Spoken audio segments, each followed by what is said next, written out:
अस्सलाम वालेकुम स्टूडेंट्स। सबसे पहले तो मैं आपको वेलकम करता हूँ शाह ग्रुप एजुकेशनल चैनल पे। अगर आपने अभी तक हमारा चैनल सब्सक्राइब नहीं किया है तो आप हमारा चैनल सब्सक्राइब कर दीजिए, शाह ग्रुप एजुकेशनल चैनल। और साथ साथ में अगर आपने अभी तक हमारी ऐप डाउनलोड नहीं की है तो आप उस ऐप को भी डाउनलोड कर लीजिए, डिस्क्रिप्शन में सारा लिंक मौजूद है। आज हम बात करने वाले हैं क्लास 10th केमिस्ट्री में केमिकल इक्विलिब्रियम के बारे में। देखें, केमिकल इक्विलिब्रियम हमारा चैप्टर नंबर 1 है और इस चैप्टर नंबर 1 के कौन कौन से लेक्चर्स अपलोड किए जा चुके हैं। चैप्टर नंबर 1 के अंदर लेक्चर नंबर 1, 2, लेक्चर नंबर 1, 2, फिर 3 और 4। 3 और 4 एक वीडियो के अंदर अपलोड किया जा चुका है और लेक्चर नंबर 1 अलग वीडियो के अंदर और लेक्चर नंबर 2 अलग वीडियो के अंदर। टोटल 3 वीडियोस अब अपलोड की जा चुकी हैं। आज हम लेक्चर नंबर 5 और लेक्चर नंबर 6 को कवर करेंगे। तो अगर आपने अभी तक हमारी ये वीडियोस नहीं देखी हैं और ये लेक्चर्स नहीं देखे हैं तो आप पहले ये वीडियोस जाकर चेकआउट कर लीजिए। डिस्क्रिप्शन में इन सारी वीडियोस का लिंक भी मौजूद है। आज के दिन हम बात करेंगे चैप्टर 1, लेक्चर नंबर 5 और लेक्चर नंबर 6 के बारे में, जिसके अंदर हम केसी के न्यूमेरिकल्स की तरफ भी कदम बढ़ाएंगे और उनको भी डिस्कस करेंगे। तो चलिए शुरू करते हैं आज के इस लेक्चर को। देखिए, सबसे पहले हम डेफिनेशन ऑफ केसी की बात कर रहे थे। हमने लास्ट क्लास के अंदर जो इक्विलिब्रियम कांस्टेंट वाली डेरिवेशन करी थी, केसी की डेरिवेशन करी थी, उसमें हमने केसी का फॉर्मूला निकाला था कि केसी बराबर होता है किस चीज़ के, concentration of product divided by concentration of reactant के। तो केसी जो होता है वो बेसिकली प्रोडक्ट अपॉन कॉन्सेंट्रेशन का रेशियो है, लेकिन एट इक्विलिब्रियम, एट इक्विलिब्रियम, सही है। तो यहाँ पे मैंने ये लिख दिया है कि the ratio of active mass of product, active mass of products to reactants का रेशियो एट इक्विलिब्रियम, ये रेशियो जो है ये रेशियो कहलाता है केसी। केसी का फॉर्मूला है KC equals to product upon reactants, ठीक है ना। अब हम बात करेंगे केसी की बजाय केपी की। केपी इक्विलिब्रियम कांस्टेंट होता है, लेकिन ये होता है फॉर गैसियस रिएक्शंस, ठीक है ना। जब हमारे पास रिएक्टेंट्स भी गैसेज हों और प्रोडक्ट्स भी गैसेज हों तो हम केसी की बजाय केपी निकालते हैं। बेसिकली ये इसलिए किया जाता है क्योंकि गैसेस की कॉन्सेंट्रेशन से ज़्यादा गैसेस का प्रेशर कंसीडरेबल होता है। तो हम क्या करते हैं कि गैसेस के प्रेशर को कंसीडर करते हुए केपी निकालते हैं। तो यहाँ पे मैंने लिख दिया when reactants and products are in gaseous state. जब रिएक्टेंट्स और प्रोडक्ट्स गैसियस स्टेट में होते हैं तो हम क्या यूज़ करते हैं, हम पार्शियल प्रेशर को यूज़ करते हैं instead of concentration. Because at a given temperature, जो पार्शियल प्रेशर होता है किसी भी गैस का वो डायरेक्टली प्रोपोर्शनल होता है उसकी कॉन्सेंट्रेशन के। यानी कि अगर किसी भी खास टेम्परेचर पे, किसी भी गिवन टेम्परेचर पे हम कॉन्सेंट्रेशन की बात करेंगे तो जितनी ज़्यादा कॉन्सेंट्रेशन होगी पार्शियल प्रेशर भी उस गैस का उतना ही ज़्यादा होगा। तो अगर हम पार्शियल प्रेशर की रिस्पेक्ट से निकालेंगे तो इक्विलिब्रियम कांस्टेंट कहलाता है केपी, ठीक है। अगर हम एक कंसिडर कर लें एक गैसियस इक्विलिब्रियम, जैसे कि यहाँ पे गिवन है हमें ए प्लस बी गैसेस की फॉर्म के अंदर है, सी प्लस डी ये भी गैसेस की फॉर्म में। तो हम क्या करते हैं, according to law of mass action products को ऊपर रखते हैं और रिएक्टेंट्स को नीचे रखते हैं। तो हम क्या करेंगे, प्रोडक्ट्स के प्रेशर को ऊपर रखेंगे, प्रोडक्ट्स के प्रेशर को ऊपर रखेंगे और रिएक्टेंट्स के प्रेशर को नीचे रखेंगे। तो प्रोडक्ट्स का प्रेशर कैसे निकाला जाएगा, प्रोडक्ट का प्रेशर निकाला जाएगा pressure of C multiply by pressure of D करके, pressure of C multiply by pressure of D divided by pressure of A into pressure of B. ये केपी निकालने का सीधा सीधा फॉर्मूला है। केपी निकालने का यानी कि इक्विलिब्रियम कांस्टेंट प्रेशर की रिस्पेक्ट से निकालने का फॉर्मूला है कि हम प्रेशर ऑफ सी को ऊपर रख लेंगे मल्टीप्लाई प्रेशर ऑफ डी को ऊपर रखेंगे, नीचे रिएक्टेंट्स का प्रेशर यानी कि ए और बी का जो प्रेशर है वो नीचे डिवाइड में रख लेंगे और फिर सॉल्व कर लेंगे, ठीक है। अब यहाँ पे यही चीज़ लिखी हुई है नीचे कि P A, P B, P C and P D ये पार्शियल प्रेशर है गैसेस के, gases of A B C D respectively, ठीक है। आगे बढ़ते हैं। अब हमारे पास मल्टीपल चॉइस क्वेश्चन आंसर्स हैं, यानी कि केसी के लिए, केसी के और केपी के एमसीक्यूज हैं जो सेक्शन ए के अंदर हमसे पूछे जाते हैं। तो आइए जरा इसको भी डिस्कस कर लेते हैं। सेक्शन ए के अंदर हमसे ये पूछा जा सकता है जैसे very large value of KC. केसी की जो लार्ज वैल्यू है, अगर केसी की लार्ज वैल्यू होती है तो उससे क्या इंडिकेशन मिलती है। देखिए, अगर केसी की वैल्यू बहुत ज़्यादा होती है तो इसका मतलब ये होता है कि रिएक्शन ऑलमोस्ट कंप्लीट है।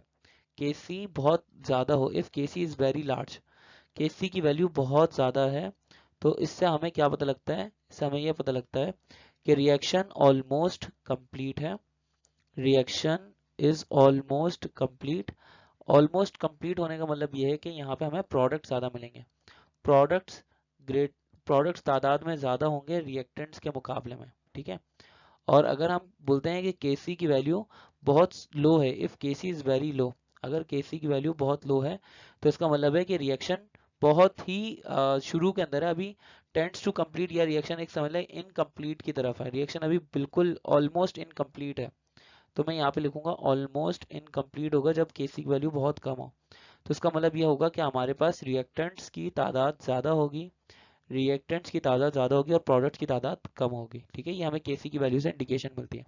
तो फिलहाल तो बोल रहे हैं कि Kc की वैल्यू बहुत ज़्यादा बड़ी है, तो इसका मतलब रिएक्शन जो होगा वो ऑलमोस्ट कंप्लीट होगा। ठीक है, आइए आगे बढ़ते हैं। यहाँ पे हमसे पूछ रहे हैं कि Kc का क्या यूनिट होता है। तो Kc का कोई फिक्स यूनिट नहीं होता, अलग अलग रिएक्शंस के अंदर अलग अलग रेशियोज के हिसाब से अलग अलग यूनिट्स आते हैं।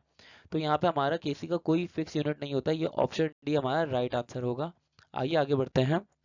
अब हम बात करेंगे किस चीज़ के बारे में, अब हम बात करेंगे Kc की एप्लीकेशंस के बारे में। Applications of the equilibrium constant Kc, हमें Kc की एप्लीकेशंस के बारे में बात करनी है। Kc की एप्लीकेशंस, Kc बेसिकली दो चीज़ों को चेक करने के लिए यूज़ किया जाता है। सबसे पहले Kc प्रिडिक्ट करता है डायरेक्शन ऑफ रिएक्शन, यानी कि वो रिएक्शन किस डायरेक्शन के अंदर जाएगा। फिर ये प्रिडिक्ट करता है कि उस रिएक्शन की मिकदार क्या होगी, उस रिएक्शन की स्पीड कैसी होगी, एक्सटेंट ऑफ रिएक्शन क्या होगा, ये हमें Kc की वैल्यू से पता लगता है। ठीक है, अब सबसे पहले हम डायरेक्शन ऑफ रिएक्शन के बारे में बात करते हैं। डायरेक्शन ऑफ रिएक्शन कैसे पता लगता है, देखिए सबसे पहले तो आप ये समझ लें QC। QC एक वर्ड होता है।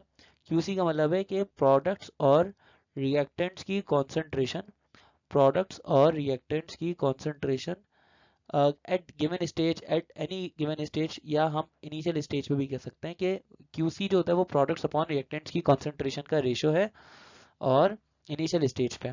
तो अगर प्रोडक्ट्स और रिएक्टेंट्स की कॉन्सेंट्रेशन का रेशियो यानी कि QC की वैल्यू Kc की वैल्यू से बड़ी होगी, अगर QC Kc से बड़ा हो तो आप ये समझ लें कि Kc हमारी रिक्वायर्ड प्लेस है। Kc को समझ लें Kc दो दरिया है, हमें दो दरिया पहुंचना है लेकिन हम दो दरिया से गलती से आगे निकल गए। QC जो है वो बेसिकली आपको बता रहे हैं कि आप कहाँ हो, Kc की वैल्यू से आगे निकल गए, दो दरिया से आगे निकल गए। तो इसका मतलब आप रिएक्शन के अंदर आपने जहाँ जाना था उससे आगे बढ़ चुके हैं। तो अब वापसी Kc को अचीव करने के लिए रिएक्शन कौन सी डायरेक्शन में शिफ्ट करेगा, रिएक्शन शिफ्ट करेगा बैकवर्ड डायरेक्शन के अंदर। ठीक है, आगे बढ़ते हैं। अगर हमारे पास यहाँ पे लिखा हुआ है the reaction will proceed in backward direction to reach the equilibrium state, यानी ये चीज बता दी, in this reaction more reactants are form. ठीक है, condition number two, condition number two है कि हमारे पास प्रोडक्ट्स और रिएक्टेंट्स, ये बेसिकली QC कहलाता है शॉर्ट फॉर्म के अंदर। QC शॉर्टर है, QC छोटा है Kc के मुकाबले में। तो आप अगेन समझ लें Kc जो है वो आपका दो दरिया है, लेकिन आप दो दरिया से बहुत पीछे हैं। QC मतलब आपकी इनिशियल पोजीशन काफी पीछे है।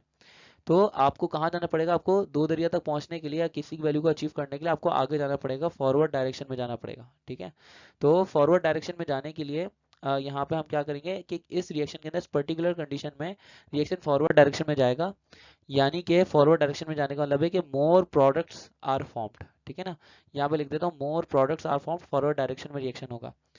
कंडीशन नंबर थ्री, अगर QC की वैल्यू KC की वैल्यू के बराबर है, आपको दो दरिया पहुंचना है और आप दो दरिया पे ही खड़े हैं, तो आप ना आगे जाएंगे ना पीछे जाएंगे, आप तो वहीं पे रहेंगे। इसका मतलब कि रिएक्शन जो होगा वो इक्विलिब्रियम पे पहुंच जाएगा, या रिएक्शन ऑलरेडी इक्विलिब्रियम पे है, ना रिएक्शन फॉरवर्ड जाएगा ना बैकवर्ड जाएगा। According to law of mass action इधर कोई शिफ्ट ऑफ रिएक्शन नहीं होगा। ठीक है, इस तरह से हमें डायरेक्शन ऑफ रिएक्शन तो पता लग गई।